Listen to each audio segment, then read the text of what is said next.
There is no mercy in Myanmar. À présent, arrêtons-nous sur ce qui ressemble à une guerre civile. Donc ça, c'est la Birmanie. C'est ça, tout à fait. En fait, là, juste en face, à une trentaine de mètres, c'est la Birmanie. Traverser cette rivière, c'est entrer dans un pays totalement interdit aux journalistes. Il y a pas mal de commerce, mais il peut aussi y avoir du trafic. Et dans les maisons, il n'y a pas du tout de toilette. Là, par exemple, ça, c'est une douche. D'accord, donc si les enfants du Mekong n'étaient pas là, ils ne pourraient pas aller à l'internat, et si ils ne pouvaient pas aller à l'internat, ils n'iraient pas à l'école. C'est ça. C'est une autre réalité. Mais là, on est retourné dans le dur. C'est une des pires crises humanitaires mondiales et qui dure maintenant depuis plus de 40 ans, mais c'est une crise humanitaire que le monde a choisi d'oublier. Pourtant, on parle de centaines de milliers de réfugiés, de millions de personnes qui n'ont pas suffisamment de quoi vivre. On parle d'une guerre civile à un endroit où les villages sont parfois la nuit bombardés et c'est ici que ça se passe. Dans cette vidéo, nous vous amenons à la frontière entre la Thaïlande et la Birmanie, dans une zone que le monde a choisi d'oublier. Dans cette vidéo, nous allons vous amener dans les endroits les plus reculés de la Thaïlande, un endroit où les populations ont dû fuir la guerre pour se réfugier. Vous allez voir des enfants qui vivent dans des conditions qui ne sont pas acceptables, des familles qui vivent dans la misère, mais c'est une vidéo dans laquelle vous allez aussi voir des sœurs qui essayent d'aider les enfants en ouvrant des écoles, en ouvrant des orphelinats. Vous allez voir des associations qui essayent de donner le meilleur d'elles-mêmes en remédiant comme elles peuvent à une situation qui n'est pas acceptable. Cette vidéo, je la fais avec Enfants du Mekong, une association qui aide à la scolarisation des enfants les plus pauvres de l'Asie du Sud-Est, au Cambodge, en Thaïlande, aux Philippines, en Birmanie, dans tous les endroits où il y a besoin qu'on aide les gens. Que ce soit l'éducation donnée aux filles, que ce soit les réfugiés de guerre, que ce soit des ethnies déplacées, que ce soit tout simplement des enfants ou des familles qui vivent dans la misère, là où il y a besoin qu'on les aide, Enfants du Mekong est présent. Cette vidéo, je la fais pour que vous souteniez cette association. Ne serait-ce simplement qu'en regardant leur site, ou bien même en donnant un peu d'argent pour aider à parrainer des enfants, ou même un peu de votre vie pour vous permettre que le monde aille mieux. C'est une vidéo qui vous rappelle que le monde dans lequel nous vivons, où ce qu'il y a de pire dans l'humanité côtoie parfois ce qu'il y a aussi de plus beau en nous, n'attend que vous pour être changé.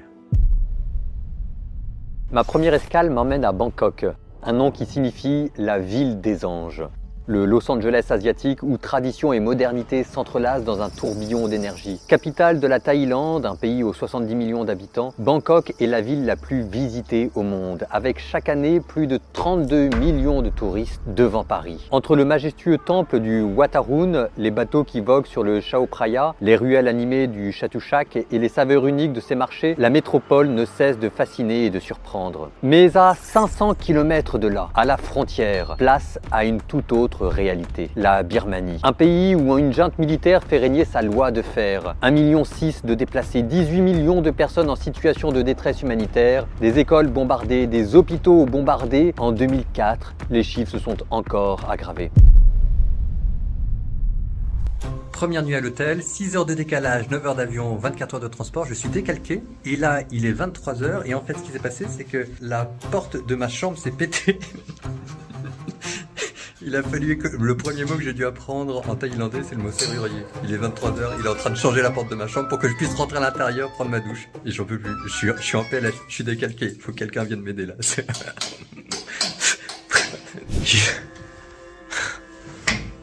Il est parti. Je vais dormir. Je peux plus.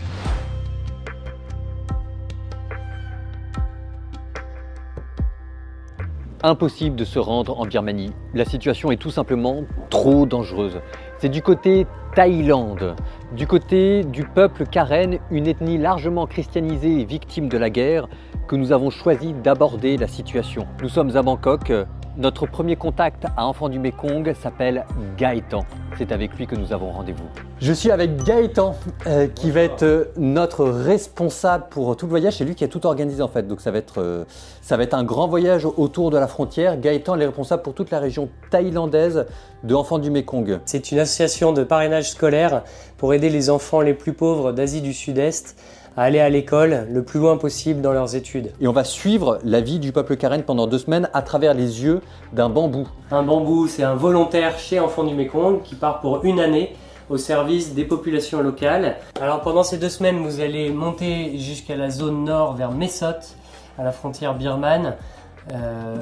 D'abord Max, la zone de Max ici pour suivre le peuple Karen côté Thaï, et ensuite Reo au sud de Mae Sot où vous allez plutôt découvrir les Birmans qui viennent se réfugier en Thaïlande. Les Karen birmans. Et qui sont majoritairement effectivement de l'ethnie Karen. Bon bah, on y va. On a terminé Bangkok, c'était juste une journée, le temps de se poser, de voir Gaëtan, le chef de mission qui nous explique. On file dans le bus et là, direction plein ouest, la frontière birmane. Vous voyez les traits tirés parce que j'ai pas supporté le jet lag, je l'ai pas encore digéré. Donc je suis bien HS. Et là, on part dans la Thaïlande profonde, chez les peuples Karen, voir la misère des gens et ce que c'est que de vivre une vie difficile. Je révise dans le bus l'histoire récente de la Birmanie. Depuis les années 60, ce pays est sous le joug d'une junte militaire qui contrôle chaque aspect de la vie politique, économique et sociale. En 2020, les élections générales avaient été remportées par la Ligue nationale pour la démocratie, dirigée par Aung San Suu Kyi, prix Nobel de la paix. Un tournant historique semblait avoir été marqué. Le pays rêve alors d'une transition pacifique et d'une sortie des ténèbres autoritaires. Une lueur d'espoir apparaît, brutalement écrasée. Le 1er février 2021, la junte militaire renverse le gouvernement civil. Le coup d'État et la répression qui s'ensuit déclenchent une guerre civile. Des ethnies entières, de la taille parfois d'un pays, comme les Karen où nous nous rendons, se soulèvent contre la dictature.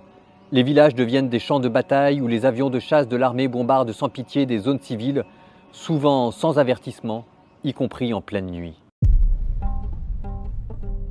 Max, qui nous attend à Mae Sot, volontaire enfant du Mekong, avec qui on va passer la première semaine.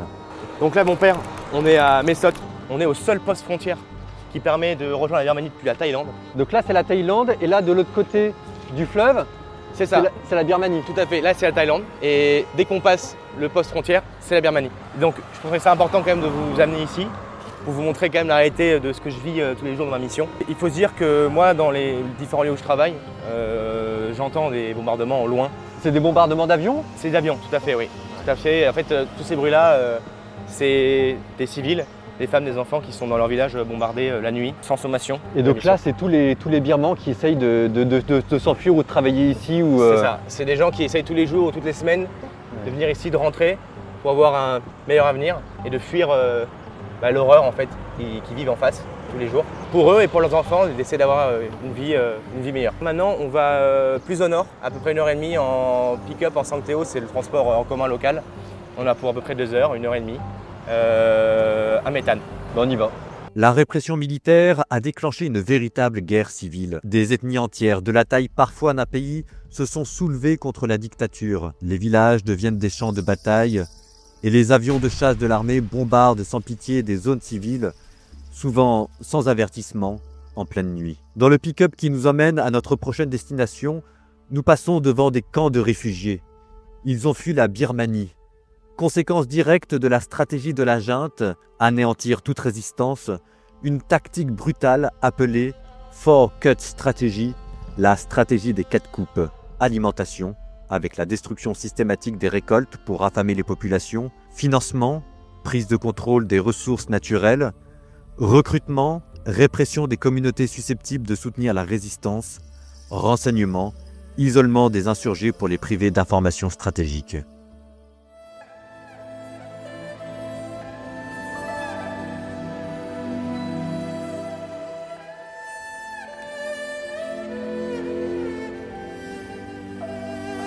Là, on est à Méthane, donc ça, c'est ma chambre. J'ai quand même commencé par enlever une blatte ou un cafard, je sais pas, sans rigoler.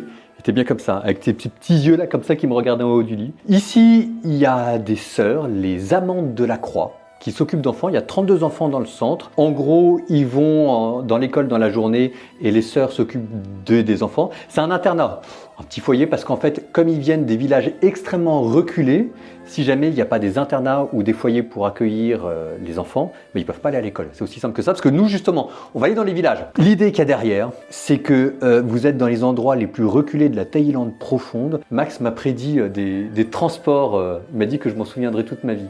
Donc, moi, je pense que le plus simple, cette semaine, c'est de se laisser porter par Max, ce qui va nous permettre aussi de découvrir la vie d'un volontaire EDM, enfant du Mekong, en route. Et donc, on est avec Max. On allait le suivre jour après jour et il nous a préparé un programme d'enfer. Il va vous expliquer tout ça. Ici, on est à l'ouest de la Thaïlande, à la frontière birmane. Moi, je suis responsable de 10 programmes en totalité. Donc que tu visites tout le Que temps. je visite en faisant des boucles pour des questions différentes. Et on commence le programme par Metovo. Max ne le sait pas encore, mais cette journée pour lui sera gravée dans sa mémoire. Alors Max, la vie de bambou, volontaire enfant du Mékong, ça donne quoi? À la vie de bambou, c'est crevé à 10 km de l'arrivée. Voilà, bah nous on va y aller devant toi et puis bah bonne chance. Merci. On te souhaite le meilleur hein. À tout à l'heure. On se voit dans 2 heures ou 10 heures, j'en sais rien. On va se revoir, c'est sûr.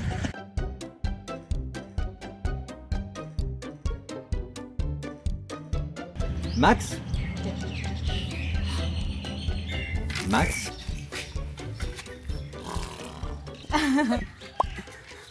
Je crois qu'elle a compris. Alors Max, ça s'est passé comment? Il y a un chauffeur qui est arrivé et qui m'a dit mets ta moto dans mon pick-up. Je suis monté derrière et puis il a attaché la moto avec des cordes. Et puis en un quart d'heure, j'ai changé la roue et me voilà arrivé là. C'est des aléas du direct.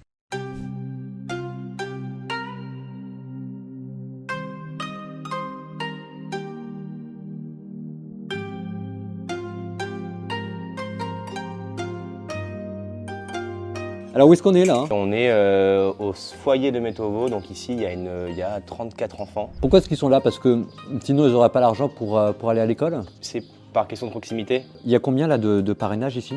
Il y en a 34. Ah, donc les 34 enfants ici sont tous parrainés par Enfants du Mékong. Parrainés par Enfants du Mékong.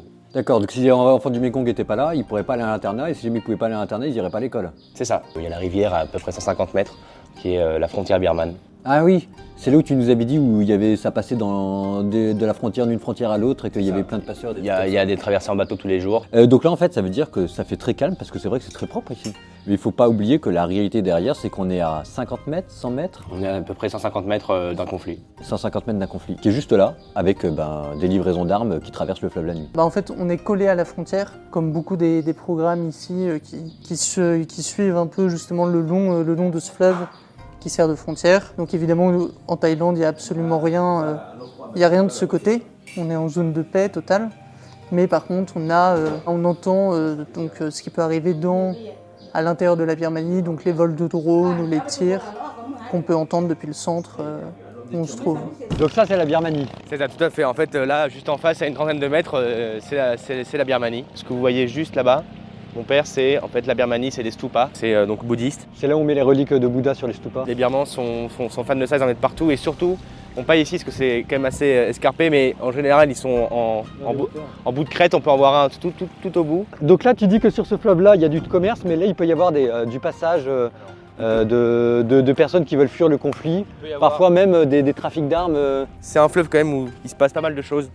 Il y a pas mal de commerce, mais il peut aussi y avoir du trafic la nuit. Donc ça, c'est un bateau typique avec lesquels les gens passent le fleuve. C'est ça, c'est les bateaux en fait qui sont vraiment pas très hauts pour permettre parce que le fleuve n'est pas non plus si profond que ça à certains endroits, permet de passer à peu près partout.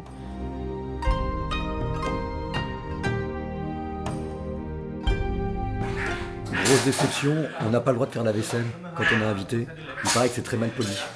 J'ai été très mal poli, je me suis fait renvoyer balader. Donc on n'a pas le droit de faire la vaisselle quand on vient là pour la première fois.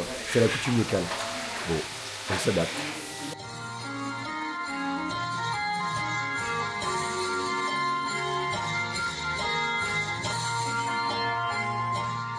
Ensuite, Mévé qui est isolé en fin fond de la vallée, un village le long de la rivière. Ça se mérite, pour y aller ça se mérite, on va y aller en moto. Vous allez voir, c'est un peu spartiate, mais ça se mérite. Et je dois m'y rendre pour rencontrer les enseignants de l'école et aussi les enfants, prendre des photos pour donner des nouvelles aux parrains. Alors Max, il est où le village où on va là? Le village où on va, il est juste derrière la colline. Et là, on peut voir sur votre droite, là, mon père, les paysages auxquels j'ai droit quotidiennement. Et on part direction Mévé, Mévé, qui est un village très charmant. au bout du monde là. Ouais, ça va, plus de peur que de mal. Ça glisse. C'est exceptionnel. Ça me fait penser à tous les films de Rambo. C'est presque aussi beau que la Normandie.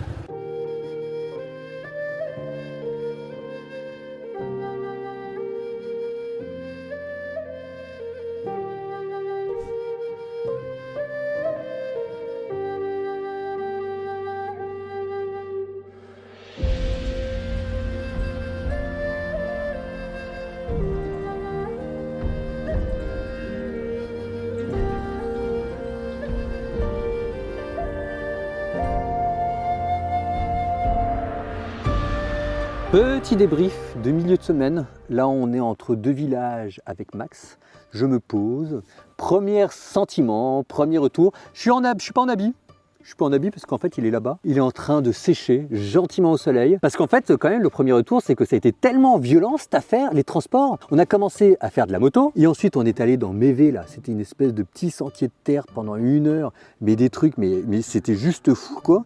Évidemment moi je me suis planté, alors grâce à Dieu je me suis pas fait mal. Enfin je me suis quand même bien fusillé le poignet. Et ensuite Max nous a dit on va aller dans un autre village, ce sera en pick-up. Alors moi je me suis dit chic pick-up. Ça a été encore plus violent. Je me suis à moitié fêlé le coccyx ou je sais pas quoi. J'étais tellement brinque-ballé à l'arrière. Mais j'ai jamais vu ça de ma vie quoi. Et vous sortez de là, vous êtes obligé de laver votre habit, de faire une sieste qu'évidemment vous n'avez pas le temps de faire et pendant 40 minutes vous êtes tellement soudé que vous êtes comme ça.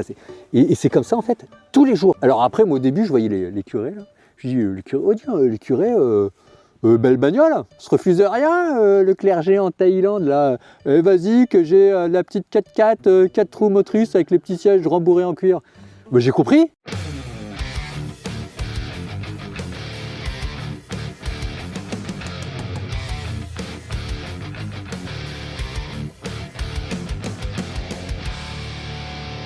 En Arménie, ce que j'ai découvert, c'était un peuple. J'avais découvert la réalité de la guerre. Là, c'est autre chose. Ce que je suis en train de découvrir, c'est la réalité de la mission et de l'humanitaire. Et avec ça aussi, ce que j'ai découvert, c'est que c'est un peuple pour qui le vivre ensemble, ça veut dire des choses. Le matin, il y a tout le monde qui prend son balai et qui balaye pendant 1 heure, soit la maison, soit la rue. Que quand vous croisez quelqu'un dans la rue, le premier geste que vous faites, c'est vous lui faites un sourire. Qu'il y a une entraide, il y a un savoir-vivre ensemble, il y a un souci du bien commun. Vous voyez, moi je viens d'Europe et on l'a pas quoi, ou on l'a perdu. Bon écoutez, moi à force de parler, peut-être quand même je vais m'arrêter. Hein. On va retourner à notre vlog, le reportage enfant du Mekong. À force de vous avoir parlé, peut-être que mon habit aura fini de sécher et puis on continue de se laisser gentiment porter. Là on est plutôt vers la fin de la 2e semaine. Si jamais je peux, je vais essayer d'en profiter pour tirer les verres du nez de Max et lui faire une petite interview. Vous me direz ce que vous en pensez, d'accord ?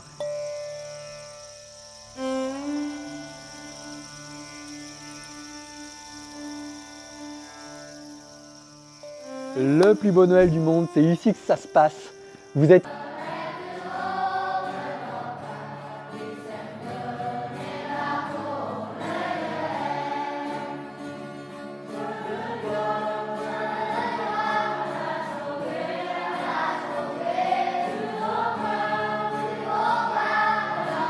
Alors, je sais pas très bien ce qui s'est passé. J'ai dit que je savais pas parler le karen, ou le thaï, ou le birman.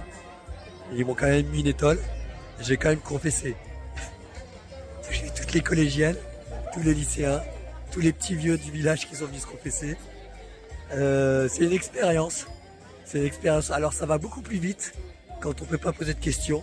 Ça augmente la qualité. Et en plus, moi j'ai réussi à me confesser en anglais pour le coup. Donc là, quand même, 10 sur 10. On a une expérience monumentale. J'ai organisé une visite de parrains qui vont avoir la chance de rencontrer leur filleule à Poblaki. C'est assez exceptionnel qu'ils puissent rester là-bas, dormir là-bas sur place. On est dans le petit village là, et en fait là on va suivre le parrain et la marraine. On a été invités avec eux dans la maison de leur filleule. Ce soir, on mange thaï, on mange karen, on sait pas très bien. J'ai trop hâte. Nous venons de la France, de Paris, mais là on a décidé de faire un voyage assez long pour 3 semaines en Thaïlande. C'était l'opportunité pour nous de voir notre filleule, parce que non filleule, mais c'est totalement partagé, oui, Jirakit. Nous avons des échanges avec notre filleule, c'est-à-dire qu'il nous envoie des lettres, des cartes, des dessins, des cartes de vœux. C'est la première fois qu'on le voit. Et c'est assez touchant parce qu'on voit ses traits de caractère, qu'il est timide, en même temps il est joyeux, je vois qu'il aime bien bouger, il est très vivant. Donc en fait on voit toutes ces petites choses qui nous échappent comme ça en communication à distance. En fait tout le monde peut devenir un parent ou une marraine, c'est très simple. Il faut juste contacter les enfants de Mekong et après ça se passe facilement et naturellement.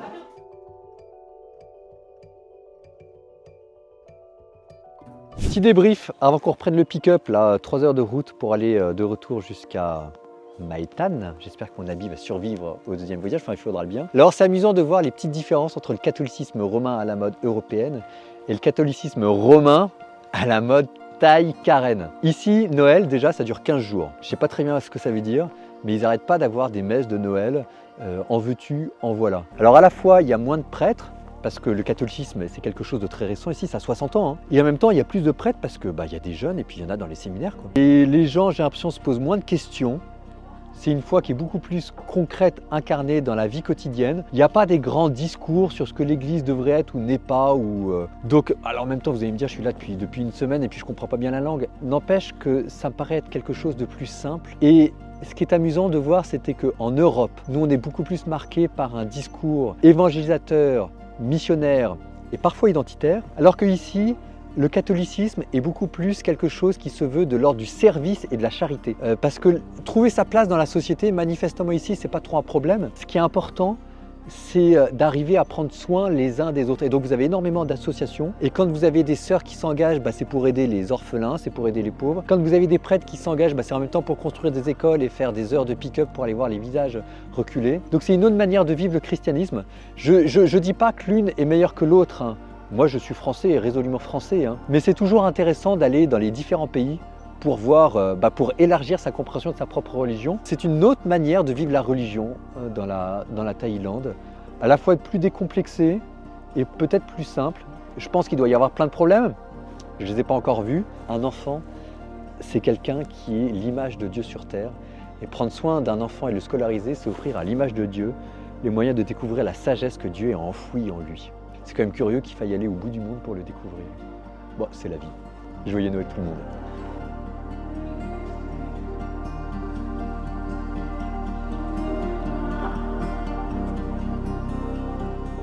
Fin de la première semaine, à titre personnel, moi je trouvais que c'était hyper dense. Toi, c'est ce que tu fais toutes les semaines? Oui, c'est ce qui m'arrive toutes les semaines. C'est objectivement une mission fatigante ou tu arrives à tenir le coup? C'est objectivement une mission fatigante. Qu'est-ce qui te manque le plus ici en Thaïlande? Pas grand chose. Pas grand chose? Pas grand chose, honnêtement, pas grand chose. Si jamais tu devais donner un conseil à quelqu'un qui part volontaire enfant du Mékong, qu'est-ce que tu lui dirais pour se préparer? S'apprêter à faire don de soi pendant 1 an. Et toi, tu t'es donné? Je me donne beaucoup. Tu t'es donné entre 1 et 10, tu t'es donné à combien là, max? Depuis que je suis arrivé? Depuis que tu es arrivé. Je me suis donné à 8,5. 8,5. Alors là, par contre, hein, la vie, elle triche pas. C'est la vraie vie du village partiel, c'est-à-dire que vous dormez dans la pièce commune, la pièce d'eau. Enfin voilà, il n'y a pas le tout à l'égout. L'électricité, vous êtes avec une lampe torche la nuit. Donc là, c'était notre première semaine avec Max. Nous, on va faire, on va dire au revoir à Max. Ça, tout à fait. On va continuer un tout petit peu plus au nord après avec un autre volontaire qui s'appelle Réo. Là, on était avec l'évêque. Je sais que lui va partir dans sa cathédrale rouvrir les portes du jubilé. Et on est parti pour une 2e semaine avec les enfants du Mékong sur un autre type de mission.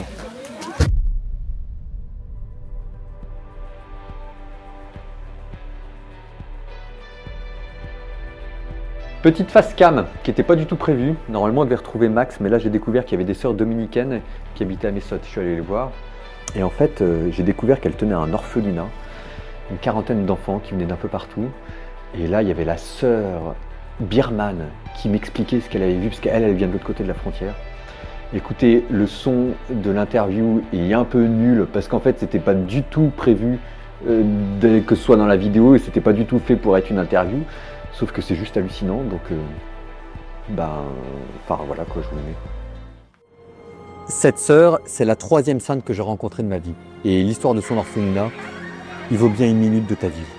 Ça commence à 3 km d'ici, en Birmanie. C'est une guerre civile dont personne ne parle. Là-bas, c'est tellement dangereux que les Dominicains ne vivent plus dans les couvents. Comme ça, le jour où l'armée bombardera leur village, ils ne seront pas tués tous d'un coup. C'est cette sœur-là qui m'a raconté ça, parce qu'elle vient de la Birmanie. Et elle passait à travers les balles pour aller de village en village pour apporter de la nourriture et réconforter les gens. Là maintenant, elle est à Mesot, une ville frontière, parce qu'en fait, les parents abandonnent parfois leurs enfants pour qu'ils échappent à la guerre. Parfois, ils les donnent à l'église, parfois, ils les vendent. Dans le centre, il y avait une fille, elle avait perdu ses frères parce qu'il n'y avait que elle qui n'avait pas été vendue. Donc là, elles sont 3 sœurs, elles ont recueilli une 40aine d'enfants. Et quand je suis arrivé là-bas, c'était le ciel sur terre.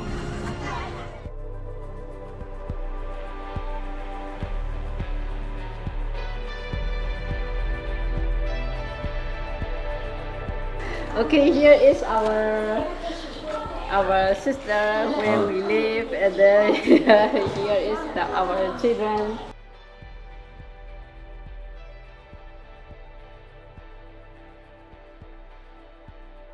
We cannot imagine. Even we have to cast among the bullet by the house because they are fighting each other, no?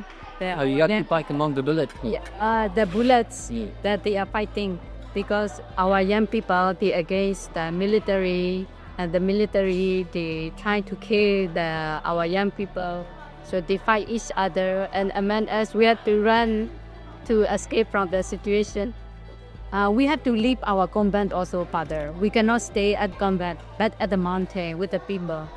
So the sisters themselves, they have to live in the tent to be with the people. So very poor situation to get the water, to use the water. Is one basket of water is good or every. At least they respect little the sister. But the priest, there is no guarantee.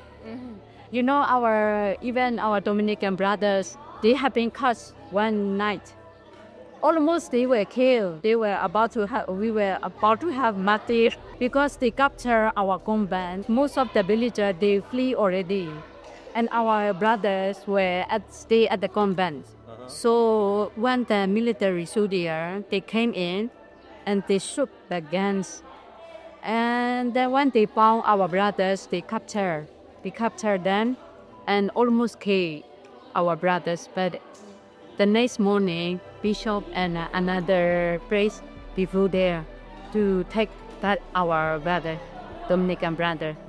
So finally, they were a little bit, they were praying, and finally, the military, the leader, one of their leader, listened to the bishop and they free our brothers like this. Really, what was a terrible situation. There is no mercy in Myanmar. The bombs throwing to the camp. The air bombing. Yeah, air bomb. It's frequent or? Yeah, frequently, Father. The air bombing. They throw the bombs and many people die. If not, we live together, the air attack come and they throw the bomb like this. So they live separately. Okay. There is a place for the student to study together. So we provide a place and only we have to pray to be locked up by the military. Firstly, the young people, they protested the military. So finally, the military also cannot bear, so they shoot the young people to spread, not together. So what we do is we decided with the brothers, Dominican brothers and sisters, we will have at least a place for the children to study, to provide them the education. So we decided to have a place. And where is it? In the mountain. In the mountain. Actually, we are suffering already. Too much suffering.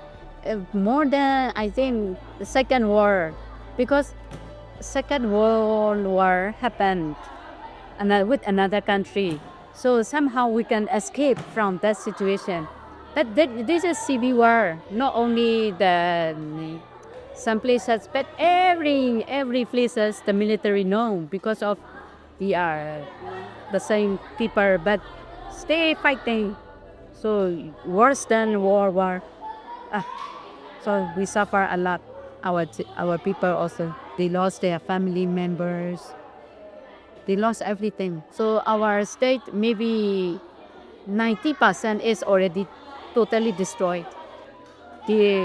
Spiritually, they are affected already, Father. They are really affected by that cases. Psychologically also, all the people are tired in Myanmar. They have to survive typically, Mother. And is there any hope of a political resolution of the war? In this moment, not yet. Because the military is very strict, They are very bad, really bad.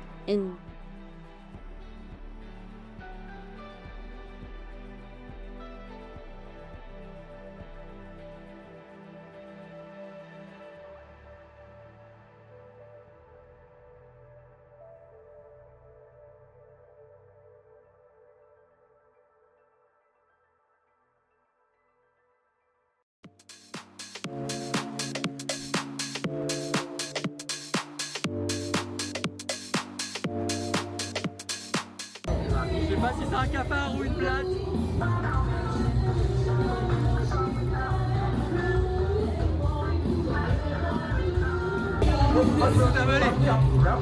C'est très difficile à manger parce qu'il y a la carapace qui est très dure et le goût, on est à 5 sur 10. Ça vaut pas plus. Ouais, ça vaut pas plus. C'est super salé par contre. C'est super salé. C'est la sauce qui fait tout. C'est ce qu'on dit toujours. Je sais pas si j'en mangerai tous les jours. Alors on part visiter un camp de réfugiés. Donc pas dit que je puisse prendre beaucoup de photos. Et vous voyez que pour une fois je suis pas en habit. Parce que précisément on part visiter un camp de réfugiés. Et pour le coup c'est un sujet qui est... Enfin là c'est une zone sensible. Donc on verra. Je vous en dis plus.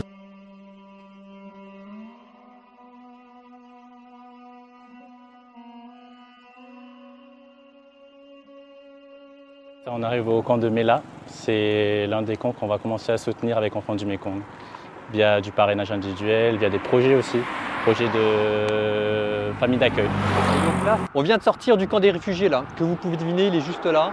En fait, on n'avait pas vraiment le droit de prendre des photos, donc je ne sais pas ce qu'on pourra mettre. Ça se trouve, on ne pourra rien mettre du tout, parce qu'en fait, c'est quand même assez délicat comme situation, mais vraiment délicat, parce qu'en fait il y a des enjeux diplomatiques entre la Thaïlande, la Birmanie. En fait il faut imaginer une ville de 40 000 personnes, peut-être 60 000 d'ailleurs, en fait on n'en sait rien parce qu'il y a plein de personnes en situation irrégulière ici, entièrement faites de bambou et qui n'a pas le droit d'exister. Donc il y a des choses qu'on ne veut pas trop montrer à la télévision parce que derrière il y a des situations humaines hyper compliquées. Enfin là par exemple, situation humaine hyper compliquée. En fait, là, par exemple, là, on était encore en train de visiter un internat. L'internat, je ne sais pas comment vous dire, mais l'internat, sur les photos, peut-être que ça va donner l'impression, si on arrive à les mettre, de quelque chose qui est assez beau, assez propre. Derrière la situation humaine, c'est qu'en fait, c'était des parents qui étaient avec leurs enfants à la frontière birmane-thaïlandaise et qu'on dit aux enfants, maintenant, vous partez, c'est trop dangereux, vous ne pouvez plus rester en Birmanie, débrouillez-vous, allez en Thaïlande. Et en fait, il y en a 600-700 qui arrivent par an ici, on ne sait pas où les mettre, on ne sait pas où les caser. Par exemple encore, on a visité, il y avait des champs pour faire de l'agriculture. Bon, alors ça fait très bien sur les photos, je ne sais pas si on arrive à les mettre encore une fois. Mais en fait, ce qu'il faut imaginer, c'est que les 2 tiers de l'année, quand c'est la saison des pluies, le champ il est complètement inondé. Donc en fait, je ne peux pas dire que ce soit la misère, mais c'est vraiment la très grande précarité. Donc là maintenant, la suite du programme, c'est qu'avec Réo, il veut m'emmener dans une autre réalité. Cette fois-ci, on va aller voir les migrants. Ça, ce sont les réfugiés. Les réfugiés, ils ont un statut légal. Les migrants, ils n'ont pas de statut légal. C'est à la fois plus simple parce qu'entre guillemets, comme personne ne sait qu'ils sont là, même si tout le monde sait qu'ils sont là, ils ont plus de liberté d'action. Mais en même temps, comme ils n'ont pas de papier, ils peuvent avoir aucune aide d'État, ils ne peuvent pas mettre leurs enfants à l'école. Et comment est-ce que vous faites pour aider des enfants que vous n'avez normalement pas le droit d'aider? En tout cas, il n'y a pas de programme officiel de gouvernement pour eux. Et c'est là qu'intervient Enfants du Mékong. Donc on vous amène là-bas, c'est la prochaine étape, kilomètre 48. On commence à notre tournée avec Rio qui va me montrer tous les lieux qu'il aide. Là on est juste en train de longer, c'est pas mal que je vous le montre. Ça c'est l'école thaï officielle.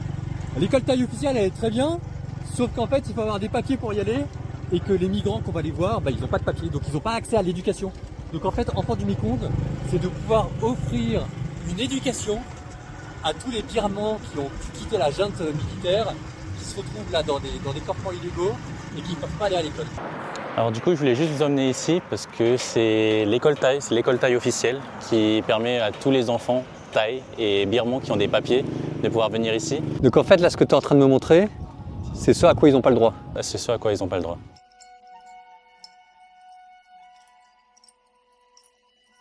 La majorité des enfants ne vont pas à l'école ici. Alors si jamais ils n'ont pas de papier, il faut comment pour vivre, pour travailler?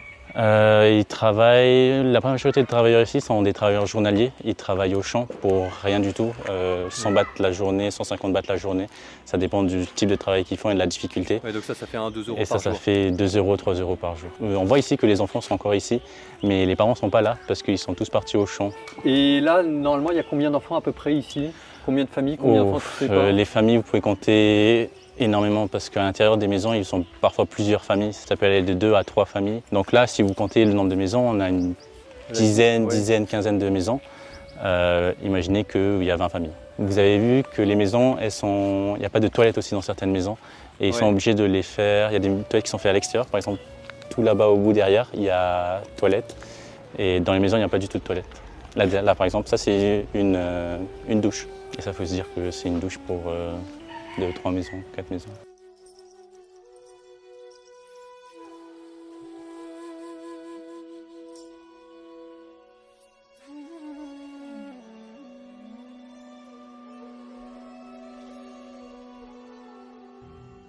C'est une autre réalité. Hein. Là, on est retourné dans le dur. Je vous tiens au courant dans les prochains jours. On continue notre petit tour. Là, on va à un Learning Center. Donc, les écoles pour les migrants que Rio va nous montrer. On a rendez-vous avec un père xavierien là-bas, le père Mathias. Donc là, du coup, on se trouve dans l'un des learning centers typiques qu'on peut retrouver sur la zone de TAC. C'est un endroit qu'avec EDM, on soutient au niveau des salaires des professeurs pour qu'ils puissent enseigner ici, qu'ils aient de quoi survivre, de ne pas faire ça gratuitement. Ici, dans ce learning center, on retrouve environ une centaine d'enfants qui étudient dans des conditions, on va dire, assez spartiates. Qui ne sont pas aux normes de sécurité, même les plus élémentaires, et voilà, c'est pas acceptable, quoi. C'est une des raisons pour lesquelles aussi on va monter un projet, le projet d'école, qui est assez particulier. Je le dis, parce qu'il n'ose pas le dire. C'est l'endroit qu'ils ont trouvé pour relocaliser l'école juste à côté. Donc maintenant, la prochaine étape, c'est on va dans un champ de cannabis pour voir la prochaine école. Elle est pas belle, la vie?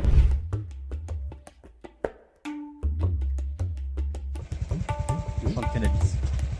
Il existe là. On est arrivé à l'endroit où va être construite la prochaine école, qui est un champ de cannabis, avec Rio, qui est donc le responsable, enfant du Mekong, responsable volontaire, et le père Mathia, qui est missionnaire en Thaïlande, et c'est lui qui porte le projet.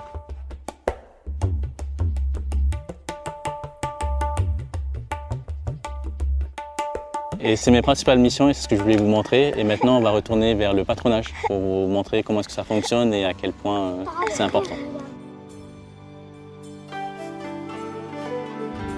Nous terminons notre programme à kilomètre 48, la ville dans laquelle je me trouve actuellement, par la visite du patronage. Le patronage de la paroisse est en ce moment confié à la communauté xaviérienne, une communauté italienne installée ici depuis 14 ans et qui travaille en collaboration étroite avec Enfants du Mekong afin d'offrir aux enfants de toutes les religions de meilleures conditions de scolarité.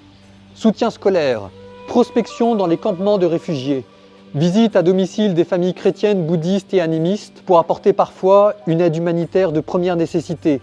Recherche de fonds, soutien de professeurs, camp d'été pour les jeunes, formation des volontaires. Et en plus de cette mission de soutien pédagogique, les pères xaviériens ont à cœur l'animation de la communauté chrétienne. Quand je suis arrivé, c'était les festivités de fin d'année, barbecue, bingo, feux d'artifice, messe et convivialité.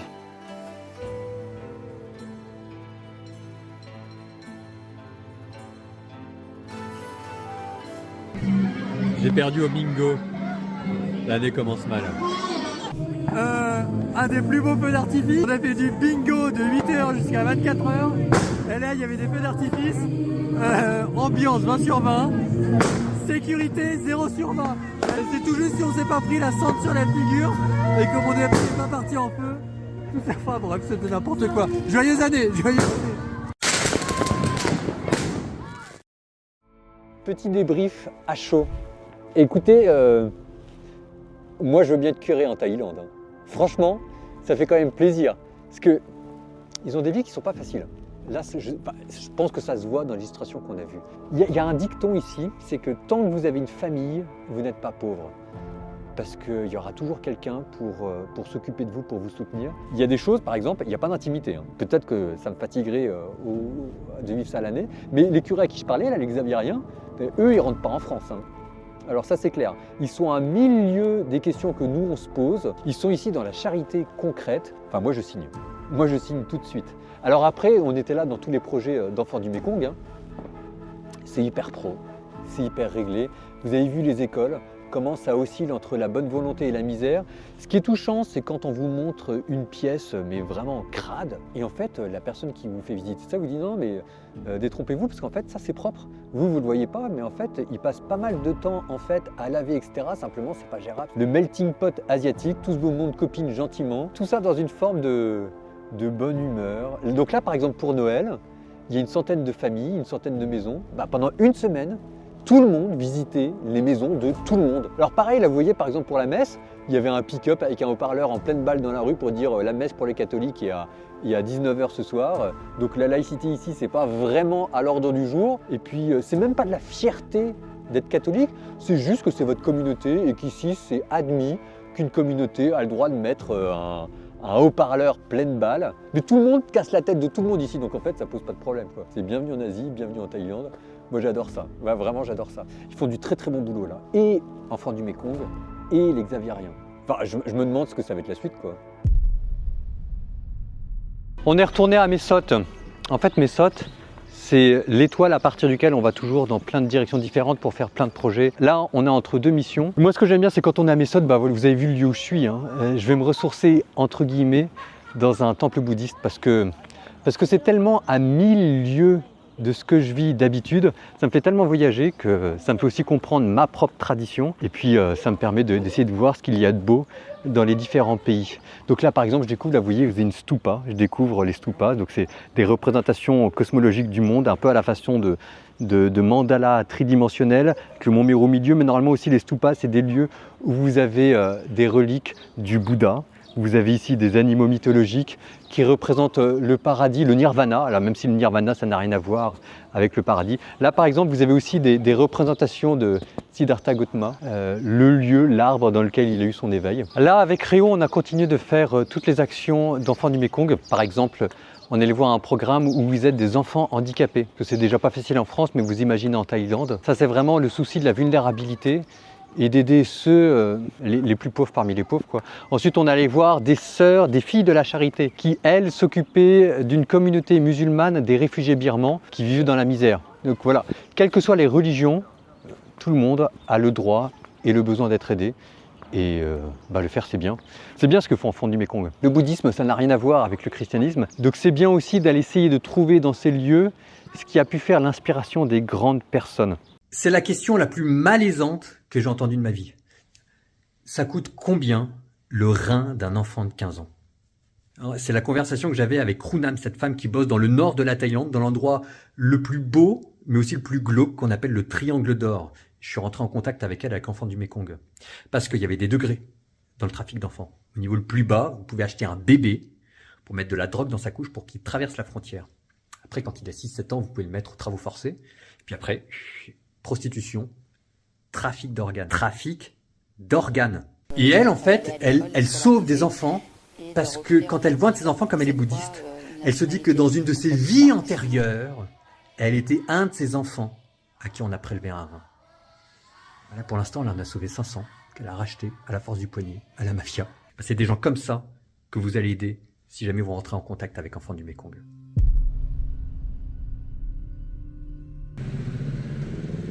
Bon, j'adore les temples bouddhistes, mais j'espère que vous n'en voudrez pas aux prêtres que je suis, peut-être de préférer encore se ressourcer dans les églises. Parce que je veux dire par là, c'est que vous avez vu tout ce voyage en Thaïlande, ce que ça vous montre de la réalité des gens, de ce que vivent les gens et de ce que peut être la charité. Et on ne peut pas s'empêcher, en tout cas moi je ne peux pas m'empêcher de me dire que c'est dans ce monde-là que Dieu s'est fait homme. Peut-être que c'est dans ce voyage que j'ai compris ce que vraiment voulait dire Emmanuel, Dieu avec nous. Et j'imagine Jésus dans un camp de réfugiés. J'imagine Jésus dans un orphelinat avec des sœurs. J'imagine Jésus volontaire bambou sur sa moto en train d'aller dans les jungles de la Thaïlande. Et que si jamais il avait dû revenir, c'est peut-être là qu'il serait. Bon alors moi je sors de là. Je me suis chopé une bronchite. J'ai une entorse à cause d'une mauvaise chute en moto quand on a fait les pistes. Donc je crois que je peux dire que j'ai donné de ma personne. Mais ce que j'ai découvert au plus profond de la Thaïlande, avec la misère des gens, c'était peut-être sa charité de certaines personnes. C'est ce que m'avait dit quelqu'un là dans les commentaires, parce que j'ai mis des choses sur Instagram. Le ciel existe et l'humanité, ça veut dire quelque chose. Ouais. Alors là, vous voyez, je suis retourné à Bangkok, je m'apprête à retourner dans mon couvent à Paris 8. Mais l'humanité, ça veut dire quelque chose. Le ciel existe, et en tout cas, c'est aussi en Thaïlande qui touche la terre. Ce sera quoi le prochain voyage? J'en sais rien. Mais c'est le monde 2025 ans après Jésus-Christ, c'est ça. Merci enfants du Mékong, soyez sympas, soutenez-les. L'amour vaincra. Brief, je suis en plein live en ce moment, mais aujourd'hui on était à Enfants du Mékong. Vous savez, on était parti en Thaïlande pour lever de l'argent pour que les enfants réfugiés de guerre puissent avoir une école. Et ben, j'ai appris que grâce à vous, et on a eu des gros dons, on a levé 100 000 €. Et le champ de cannabis qui était en Thaïlande qu'on a visité, on a pu le racheter pour le transformer en une école. Voilà, le cannabis a été viré et maintenant on l'a acheté grâce à vous. 100 000 € vous avez levé. Grâce au voyage qu'on a fait en Thaïlande. Les enfants du Mékong, ils en peuvent plus là.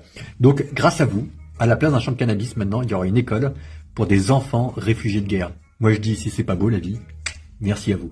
C'est quand même le truc exceptionnel, hein.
Steady like the ocean tide, secrets linger